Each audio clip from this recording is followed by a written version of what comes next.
Welcome student, Subhash English school की digital classes में आपका स्वागत है। आज हम कक्षा 7वीं की संस्कृत का 21 पाठ पढ़ेंगे। 21 का मतलब होता है 21 पाठ, जिसका नाम है सूक्तय। सूक्तय का मतलब क्या होता है? साधकों के अनुभव की जो वाणी, जिसमें जीवन का महत्व बताने वाले वाक्य होते हैं, उन्हें संस्कृत में क्या कहते हैं? वो संस्कृत में सूक्ति कहलाते हैं। इस सूक्ति में सबसे पहली सूक्ति है आचारः परमो धर्मः। इसका मतलब होता है व्यवहार सबसे बड़ा धर्म है। आचारः का मतलब होता है व्यवहार, परमो धर्म मतलब सबसे बड़ा धर्म होता है, परम धर्म होता है। दूसरी सूक्ति है इसमें संसर्गजा दोष गुणाः भवन्ति, मतलब संगति से ही गुण और दोष होते हैं। संगति जो होती है मतलब किसी की बुरी संगति से बुरे गुण आते हैं और अच्छी संगति से अच्छे गुण आते हैं, तो संगति से ही गुण और दोष होते हैं। तीसरी सूक्ति है इसमें उदार चरिता नाम तु वसुदेव कुटुंबकम। उदार चरिता नाम का मतलब होता है उदार चरित्र वाले, मतलब बड़े दिल वाले, बड़े मन वाले जो व्यक्ति होते हैं, उनके लिए, उदार चरित्र वालों के लिए पूरी पृथ्वी ही परिवार है। मतलब उदार चरित्र वाले जो लोग होते हैं, उनके लिए पूरी पृथ्वी के जो लोग हैं वो एक परिवार, उनके परिवार के बराबर है। चौथी सूक्ति है इसमें हितम मनोहारी च दुर्लभम वचः। हितम मनोहारी च मतलब हितकारी और अच्छी लगने वाली बातें दुर्लभ होती है। हितकारी मतलब अच्छी बातें जो होती है, हित चाहने वाली जो बातें होती है और अच्छी लगने वाली जो बातें होती है, वो बहुत मुश्किल से मिलती है। मतलब अच्छा किसी का सोचने वाला व्यक्ति और अच्छी बातें करने वाला व्यक्ति बहुत मुश्किल से मिलता है। इसलिए व्यक्ति को हमेशा अच्छी और हितकारी बातें करनी चाहिए। फिफ्थ वाला श्लोक है, सूक्ति है इसकी उद्यमेन ही सिद्धयन्ति कार्याणि न मनोरथे। इसका मतलब होता है कि उद्यमेन का मतलब होता है मेहनत करना। मेहनत करने से ही कार्य सफल होते हैं, न कि सोचने से। उद्यमेन मतलब परिश्रम, व्यक्ति जब परिश्रम करता है तभी उसके कार्य सफल होते हैं, न कि सोचने से। अगर व्यक्ति सोचता रह जाएगा कि यह मेरा कार्य ऐसे ही हो जाएगा, तो वो कभी भी उसका कार्य पूर्ण नहीं होता है। उस कार्य को पूर्ण करने के लिए उस व्यक्ति को मेहनत करनी पड़ेगी। बिना मेहनत के कोई कार्य सफल नहीं होता है। जिस प्रकार से एक सोए हुए शेर के मुंह में खुद शिकार प्रवेश नहीं कर सकता है, उसे भी उसके लिए मेहनत करनी पड़ती है। इसी प्रकार से व्यक्ति को मेहनत करेगा तभी वह कार्य में सफल होगा। छठी सूक्ति है इसमें अति सर्वत्र वर्जते। व्यक्ति को कभी भी अति नहीं करनी चाहिए, किसी भी कार्य में अति नहीं करनी चाहिए। मतलब अति सब जगह मना है, किसी भी कार्य में अति नहीं होनी चाहिए। मतलब हर कार्य में उसको, सब जगह उसको अति नहीं करनी चाहिए। अति करने से वह कार्य सफल नहीं होता है। सातवीं सूक्ति है इसमें विनाश काले विपरीत बुद्धि। मतलब विनाश के समय बुद्धि विपरीत हो जाती है। मतलब विनाश का जब समय आ जाता है तो व्यक्ति की बुद्धि भी काम करना बंद कर देती है। समय एक ऐसा आ जाता है विनाश का, जब उसकी जो बुद्धि होती है वो भी विपरीत हो जाती है। तो विनाश के समय बुद्धि विपरीत हो जाती है। विनाश काले विपरीत बुद्धि हो। इसकी आठवीं सूक्ति है न कूप खननम युक्तम प्रदीप्ते वही न रहे। इसका मतलब है ना कूप खननम, घर में आग लगने पर कुआं खोदना ठीक नहीं है। मतलब कोई भी कार्य अगर हम करते हैं तो वो तुरंत उसी समय पर हमें उस कार्य को नहीं करना है। हमें उस कार्य के बारे में सोचना है पहले से, उसके बाद वो कार्य पूर्ण करना है। मतलब अभी इसका कहने का मतलब है कि घर में जब आग लगती है, अगर किसी के घर में आग लगी है और आग लगने पर अगर वो व्यक्ति कुआं खोदने बैठेगा तो क्या उसका पूरा घर नहीं जलेगा? तो इस प्रकार से तो घर में आग लगने पर कुआं खोदना ठीक नहीं है। मतलब व्यक्ति को पहले से ही हर कार्य को सोच समझकर करना चाहिए। इसकी सूक्ति नंबर 9 है आत्मनः प्रतिकूलानि परेशान च समाचरेत, मतलब अपने को बुरा लगने वाला व्यवहार दूसरों से ना करें। मतलब अगर सामने वाले व्यक्ति को हम बुरा कह रहे हैं तो उसे जरूर बुरा लगेगा, लेकिन अपने को बुरा लगने वाला व्यवहार, अगर हमको कोई बुरा कहता है तो हमें बुरा लगता है, तो अपने को जो चीज़ बुरी लग रही है वो चीज़ हम सामने वाले से नहीं कर सकते। अपने को बुरा लगने वाला व्यवहार दूसरों से न करें। अगर हम दूसरों से बुरा व्यवहार करेंगे तो उसके मन में भी ये बात आती है, तो अपने को बुरा लगने वाला व्यवहार दूसरों से न करें। हमें कभी भी किसी से बुरा व्यवहार नहीं करना चाहिए। सूक्ति नंबर 10, जो आखिरी सूक्ति इसकी वो है क्षीयन्ते खलु भूषणानि सततम वाग्भूषणम भूषणम, मतलब अन्य आभूषण नष्ट हो जाते हैं। क्षीयन्ते मतलब नष्ट होना, तो अन्य आभूषण जो होते हैं वो नष्ट हो जाते हैं, परंतु वाणी रूपी जो आभूषण होता है वो सदा बना रहता है। आभूषण का मतलब होता है गहना। क्षीयन्ते खलु भूषणानि सततम वाग्भूषणम भूषणम, अन्य आभूषण जो होते हैं, मतलब जो गहना होता है, आभूषण रूपी जो गहना, तो वो नष्ट हो जाता है, लेकिन वाणी रूपी आभूषण जो है वो हमेशा बना रहता है। मतलब व्यक्ति को अपनी वाणी में मिठास रखनी चाहिए। उस व्यक्ति को वाणी रूपी जो आभूषण है, अगर वो मीठा बोलेगा तो वो गहना जो है, वो आभूषण जो है वो हमेशा बना रहेगा।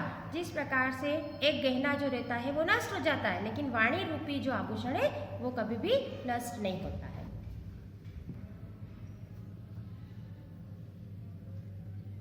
अब हम इसके अभ्यास प्रश्न के बारे में पढ़ेंगे। इसका सबसे पहला प्रश्न है एक पदेन उत्तरम लिखत। इसके हमें एक पद में उत्तर लिखना है, जिसका सबसे पहला प्रश्न है कह परमो धर्मो, सबसे बड़ा धर्म जो है वो क्या है, तो वो है आचार।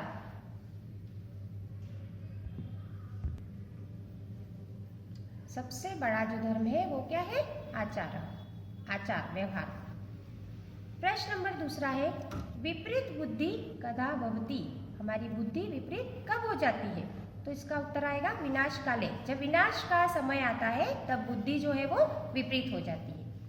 कूप खननम कदा न युक्तम, मतलब कुआं खोदना कब उचित नहीं है। वहीना प्रदीप्ते, मतलब घर में जब आग लग जाती है तब कुआं खोदना उचित नहीं है। प्रश्न नंबर चौथा है केन कार्याणि सिद्धयन्ति, मतलब हमारे जो कार्य है वो कैसे सिद्ध होते हैं, कैसे पूर्ण होते हैं, तो इसमें आएगा उद्यमेन। उद्यमेन का मतलब होता है परिश्रम, परिश्रम करने से हमारे कार्य जो है वो सिद्ध होते हैं। प्रश्न नंबर 5वां है किम सर्वत्र वर्जियेत, सर्वत्र वर्जियेत मतलब कि सब क्या सब जगह उचित नहीं है, तो अति, अति सब जगह वर्जित नहीं, मतलब अति नहीं करनी चाहिए। हमें किसी भी कार्य में अति नहीं करनी चाहिए। सब जगह क्या मना है, मतलब अति सब जगह मना है। प्रश्न नंबर दूसरा है एक वाक्येन उत्तरम लिखत हो। अब हम इसके एक वाक्येन उत्तर प्रश्न उत्तर के उत्तर लिखेंगे। तो इसमें सबसे पहला प्रश्न है कानी परेशान न समाचरेत, तो इसमें आएगा आत्मन प्रतिकूलानी परेशान न समाचरेत, है ना, क्या आएगा इसमें, आत्मन प्रतिकूलानी न परेशान न समाचरेत। दूसरा प्रश्न है संसर्गजाः के भवन्ति,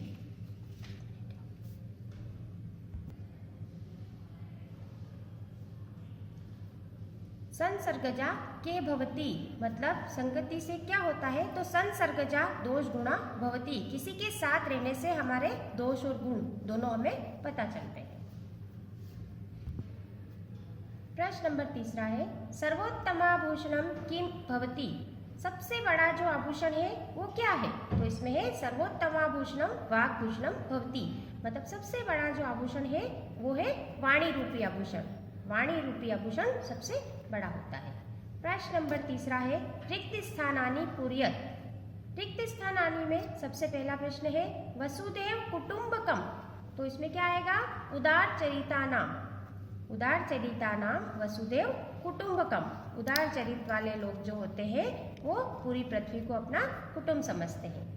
प्रश्न नंबर दूसरा है हितम मनोहारी च दुर्लभ वचम वचह, मतलब हित और मनोहारी जो वचन रहते हैं वो बहुत कठिनाई से प्राप्त होते हैं। प्रश्न नंबर 3 है आत्मन प्रतिकूलानि परेशान न समाचरेत। तो इसमें क्या आएगा? प्रतिकूलानि, है ना। फिर है चौथा प्रश्न, न कूप खननम युक्तम प्रदीप्ते वहीना ग्रहे। मतलब आग लगने पर कभी भी कुआं नहीं खोदना चाहिए। घर में आग लगने पर कभी कुआं नहीं खोदना चाहिए, वो उचित नहीं है। उसके बाद प्रश्न नंबर 5 है विनाश काले विपरीत बुद्धि। विनाश का जब समय आता है तो बुद्धि विपरीत हो जाती है। अब है प्रश्न नंबर 4, उचित पद मेलनम कुरुतः। मतलब सही जोड़ी मिलाई। तो इसमें क्या आएगा? संसर्गजा दोष गुणा भवन्ति। फिर दूसरा है उदार चरिता नाम तु वसुदेव कुटुंबकम। उसके बाद विनाश काले विपरीत बुद्धि हो। फिर है आत्मनः प्रतिकूलानि परेशान न समाचरेत। और लास्ट वाला प्रश्न है अति सर्वत्र वर्जियेत। समानार्थक प्रश्न नंबर 5 है समानार्थक शब्दम लिखत। मतलब इसके समानार्थी शब्द लिखना है, समान अर्थ वाले शब्द। तो वहीना का मतलब होता है अग्निना। समान अर्थ है इसका, वहीना का मतलब अग्निना। फिर है युक्तम। युक्तम का मतलब होता है उचितम। फिर है उद्दमेन। उद्दमेन का मतलब होता है परिश्रमेण। फिर है वसुधा। वसुधा का मतलब होता है धरा। प्रश्न नंबर 6 है अधोलिखितानां पदानां विलोम पदानि पाठात् चित्वा लिखतः। मतलब आपको विलोम शब्द लिखना है। फिर सबसे पहला है अनुदार चरिता नाम। तो अनुदार चरिता नाम का विपरीत अर्थ होगा उदार चरिता नाम। उदार चरिता नाम का विपरीत अर्थ हो गया अनुदार चरिता नाम। फिर आएगा अनुकूलानी। तो अनुकूलानी शब्द का विलोम शब्द क्या होता है? प्रतिकूलानी। फिर है सुलभम। सुलभम का मतलब होता है दुर्लभम। फिर है आलस्येन। आलस्येन मतलब आलस करना। और उद्दमेन का मतलब होता है परिश्रम करना। फिर है समृद्धि काले, अच्छा समय। और विनाश काले मतलब विपरीत बुद्धि पर विनाश आता है तब क्या बुद्धि विपरीत हो जाती है। तो विनाश समृद्धि काले का क्या होगा? विनाश काले। उसके बाद प्रश्न नंबर 7 है शुद्ध वाक्यानां समक्षम आम अशुद्ध वाक्यानां समक्षम न इति लिखत। मतलब शुद्ध वाक्यों के सामने आपको आम लिखना है और अशुद्ध वाक्यों के सामने आपको न लिखना है। तो सबसे पहला है संसर्गजा दोष गुणा न भवन्ति। मतलब पहले आपके इसमें क्या था सुक्ति में कि संसर्गजा दोष गुणा भवन्ति। तो इसमें क्या आया है? न।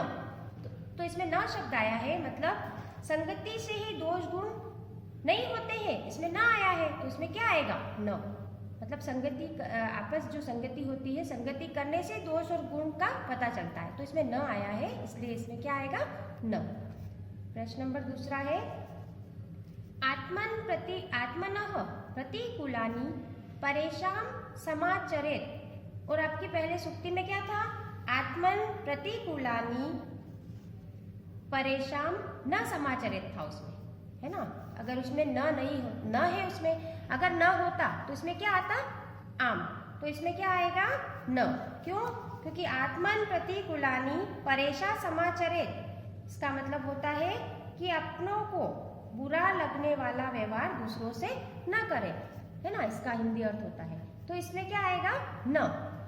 क्योंकि इसमें इसमें न आएगा। फिर प्रश्न नंबर 3 है वाग्भूषणम भूषणम न अस्ति। मतलब वाणी रूपी आभूषण सबसे बड़ा नहीं है क्या? तो वो तो सबसे बड़ा है। तो इसमें न आया है, इसलिए इसमें भी न आएगा। फिर है अति सर्वत्र न वर्जते। मतलब अति किसी जगह पर वर्जित नहीं है क्या? इसमें भी न आया है, तो यहाँ पे भी न आएगा। फिर है कार्याणि मनोरथे सिद्ध्यन्ति। कार्याणि मनोरथ है, मतलब कार्य जो होते हैं वो मनोरथ से सिद्ध होते हैं क्या? मनोरथ से नहीं होते। यहाँ पर क्या आता? उद्दमेन अगर आता तो यहाँ आम आता, लेकिन यहाँ मनोरथ आया है, इसलिए यहाँ पर न आएगा। फिर है प्रश्न नंबर 8वां, संस्कृत वाक्येषु प्रयोग कुरुत। संस्कृत में आपको वाक्य बनाना है। साहसे खलु वसति। दूसरा प्रश्न है इसमें, सतत का मतलब होता है हमेशा। सुधीर सततम खेलती। सुधीर जो है वो हमेशा खेलता रहता है।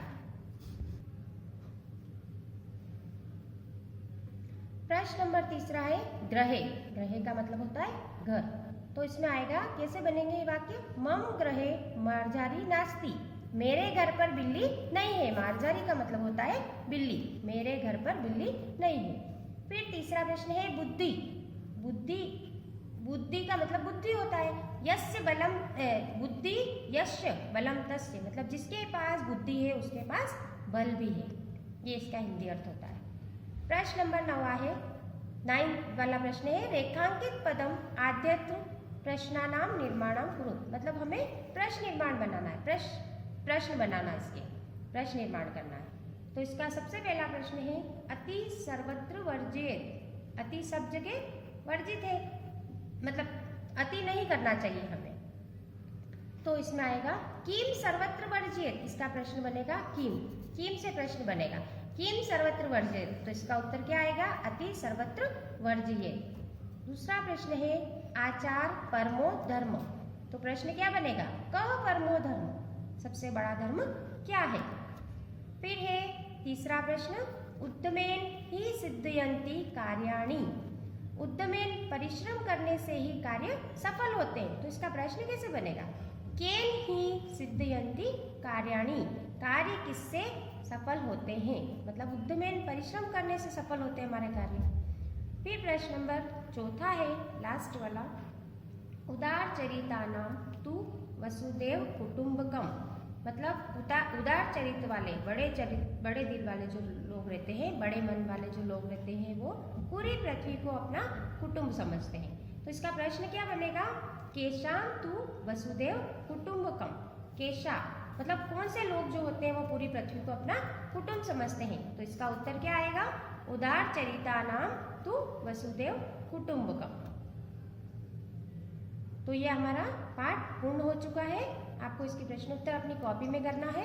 धन्यवाद।